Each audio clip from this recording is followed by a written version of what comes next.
Hi guys, I am doing a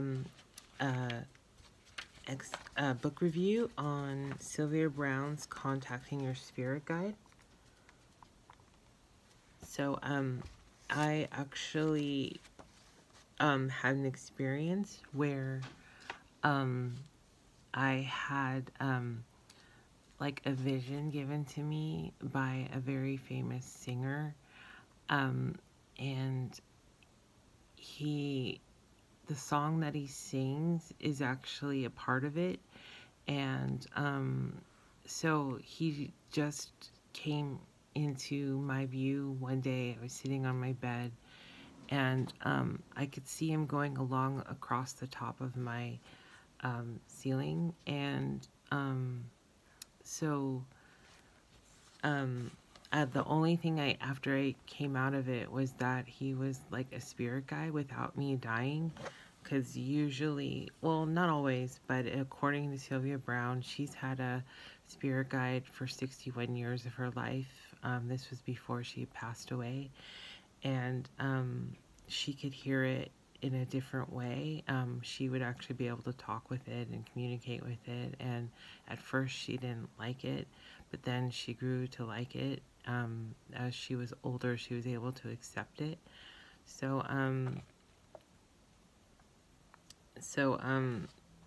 these spirit guides are entities who have lived life on this earthly plane.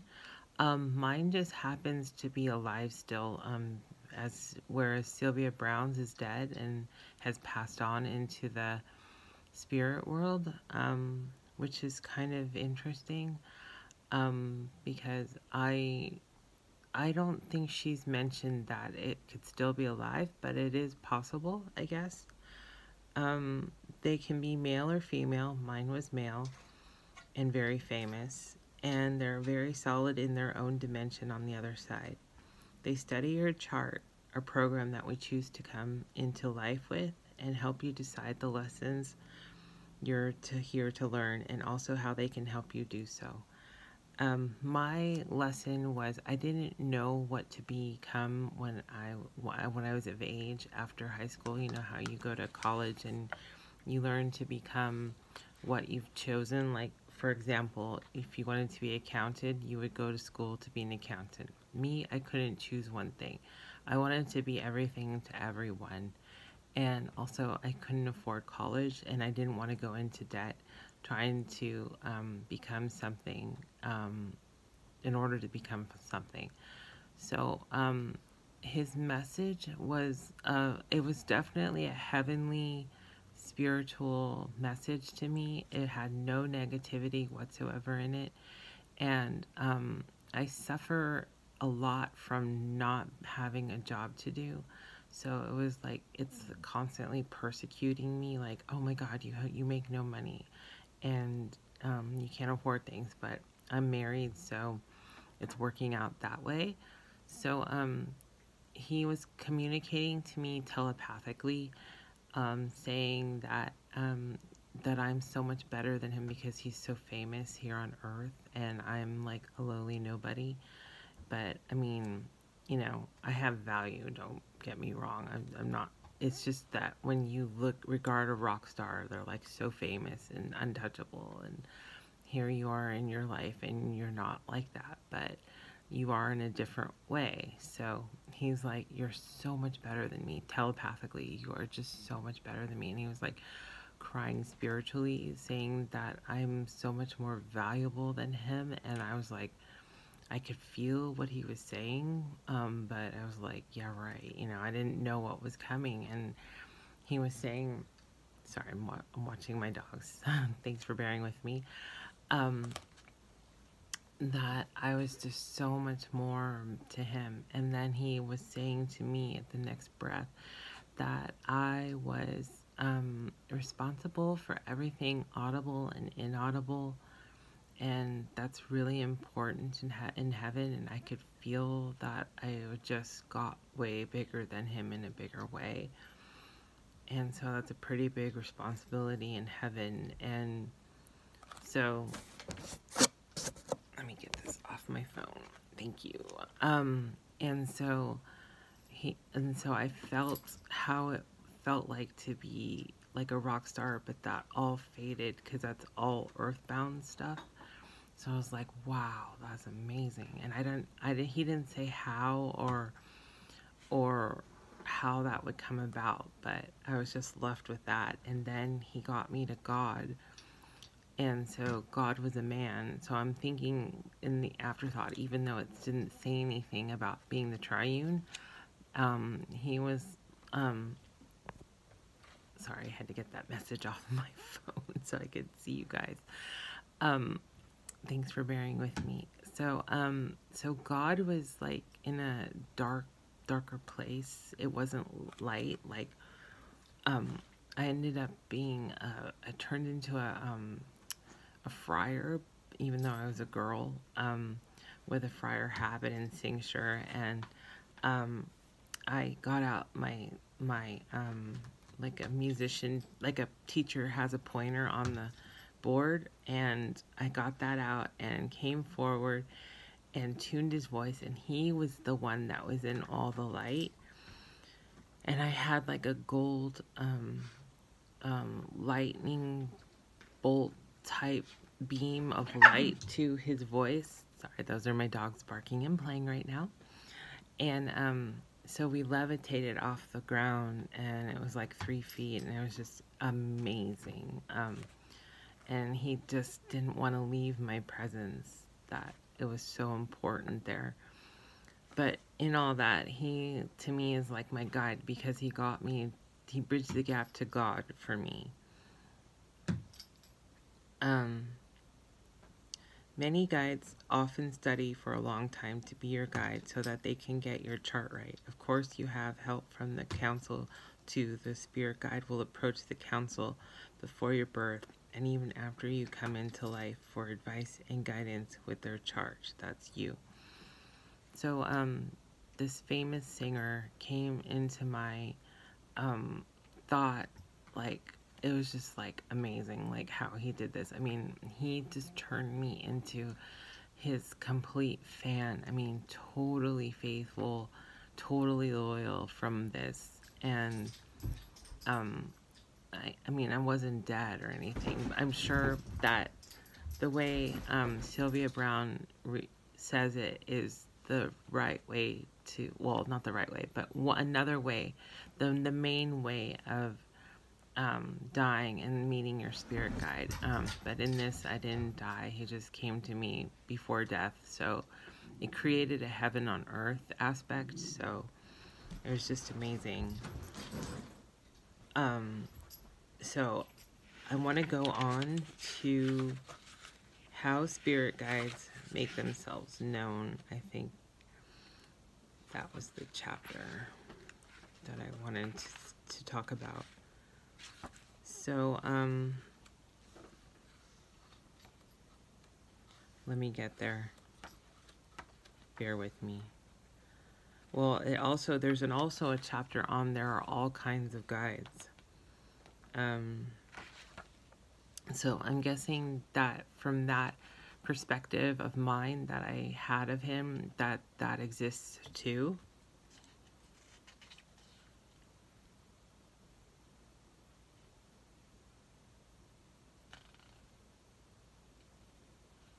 And Sylvia Browne goes on to emphasize that parents should be indulgent and even go as far as to set a place at the table for Joey, Sissy, or whoever the play may be, because the guides to her guide showed up to her when she was a child, and to be respectful of that.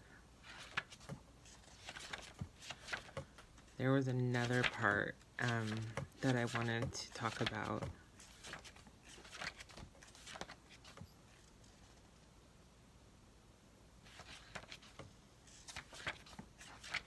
Let me find it. Oh, here's chapter 8. They know us better than we know ourselves, which is so really relieving, because obviously the famous singer that came to me was giving me a message, because I always had a hard time trying to figure out what I wanted to do, and I couldn't just do one thing only. But I went back to a childhood memory where I would always put on a record of another famous, very famous singer and would just dance to them. But I was afraid to show my mother that I would do that because she would get mad at me when she came home from work. So that was the created memory of what I should have based my career on. And it was very hard actually for me to just up and leave and go to the place of where the capital of music is. So I don't know. I guess I could have done it then, because now that I've had like a break in my life, where I actually experienced like dying without dying, there's like I can't tolerate, I have no tolerance for working anymore. So that's kind of unfortunate, but it's also probably a blessing, a new beginning that I'm not aware of yet. So they know us better than we know ourselves. Let me see. Our guides always have our best interests at heart. In fact, every guide has been to visit every galaxy and gain information on how they handle such and such in their world that could relate to a problem we're facing. This gives spirit guides a fresh view of a problem and some advice on how to handle it. Francine has told me, which is the name of Sylvia Browne's guide. It was the name of Sylvia Browne's guide. That very little is generated from these trips except experience, because, as she told me when I was a young girl, this planet is the insane asylum of the universe, and the longer I live here, the more I just know that's true.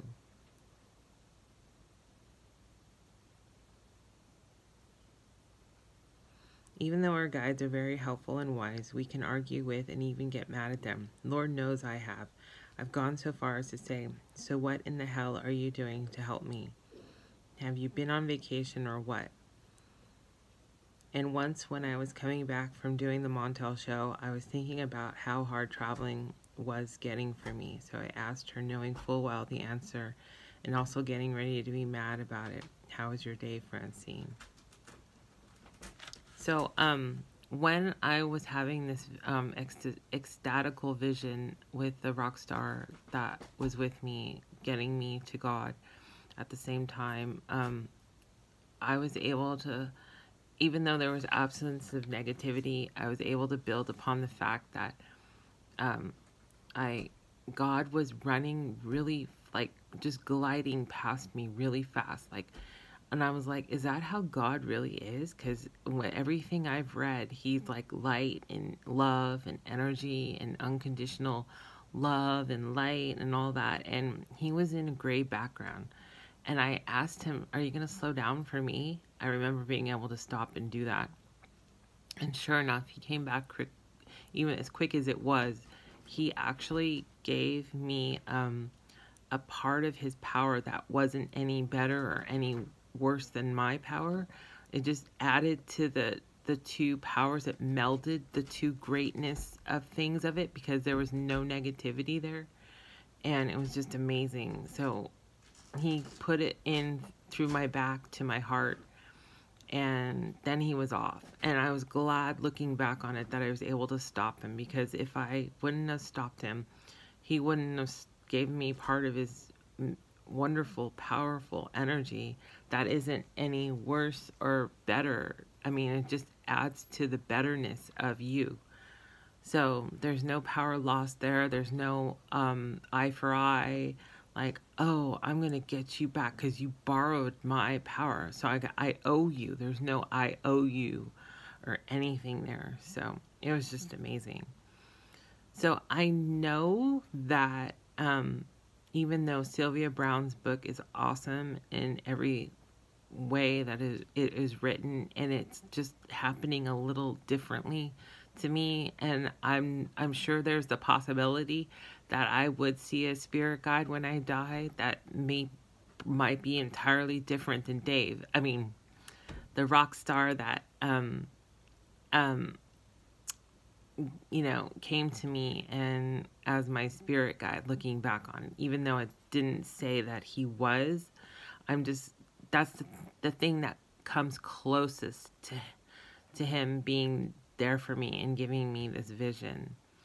So, and I also have been able to talk to God within me and talk to a lot of people that have died, that have said hi to me, even people that are alive. So, I'm not looking for anything from this. I'm just, putting it out there to help somebody. And so it just happened to be a really good vision that I've had. And I've also had visions of hell. So, that I've addressed in Home with God, the book by Neil Donald Walsh. So please click like and subscribe. Thanks you all for visiting with me and watching my video. Have a great day.